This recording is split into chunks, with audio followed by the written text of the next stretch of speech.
Copa আমেরিকার পরবর্তী আসর কবে থেকে? কোপা আমেরিকা আয়োজক দেশ নির্ধারণের প্রতিক্রিয়া শুরু হয়েছে দক্ষিণ আমেরিকার ফুটবল নিয়ন্ত্রণ সংস্থা কনমেবলে। এখনও চূড়ান্ত সিদ্ধান্ত না এলেও প্রাথমিক আলোচনায় আবারও যুক্তরাষ্ট্রের নাম যোগ হতে পারে। এর আগে 2016 ও 2024 সালে এই মহাদেশীয় ফুটবল টুর্নামেন্ট আয়োজন করেছিল। কনমেবল বর্তমানে ফিফার সঙ্গে 2030 বিশ্বকাপের কাঠামো নিয়েও আলোচনা চালাচ্ছে। 2030 বিশ্বকাপে 48 দল থেকে দলের সংখ্যা বাড়িয়ে 64 দলের সংখ্যা বাড়িয়েছে। দক্ষিণ আমেরিকার কয়েকটি দেশে ম্যাচ আয়োজনের পরিকল্পনা উঠে এসেছে।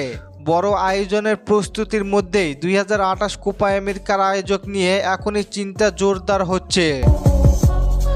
দ্য অ্যাথলেটিকের এক প্রতিবেদনে জানা যায় 2028 সালে কোপা আমেরিকা আবারও যুক্তরাষ্ট্রে হতে পারে। কনকাকাফ ও কনমেবলের মধ্যে নতুন করে আলোচনা চলছে। সফল আয়োজন, বড় বাজার এবং অবকাঠামোর কারণে দেশটিকে নিরাপত্তা ও লাভজনক বিকল্প হিসেবে দেখা হচ্ছে। 2026 বিশ্বকাপ ও অলিম্পিক গেমসকে সামনে রেখে যুক্তরাষ্ট্র ফুটবলের পরিকাঠামো দ্রুত সম্প্রসারিত হচ্ছে। তবে আয়োজক হিসেবে যুক্তরাষ্ট্র একমাত্র বিকল্প নেই, ইকুয়েডর ও আর্জেন্টিনার নামও আলোচনায় রয়েছে।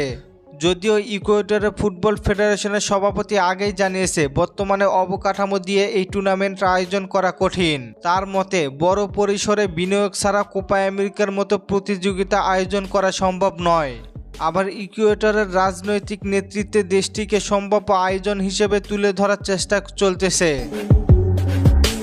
অপরদিকে আর্জেন্টিনার দেশটিতে একাধিক আন্তর্জাতিক স্টেডিয়াম আছে। 2011 সালে কোপা আমেরিকা আয়োজন করেছিল আর্জেন্টিনা।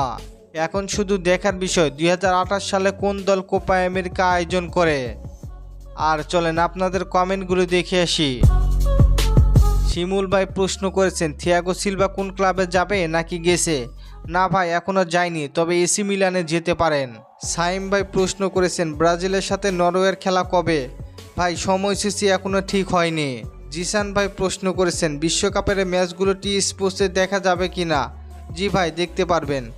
ধন্যবাদ সবাইকে প্রশ্ন করার জন্য। আর ফুটবলকে নিয়ে নতুন কোনো প্রশ্ন থাকলে করতে পারেন, পরবর্তী ভিডিওতে রিপ্লাই করব। ধন্যবাদ।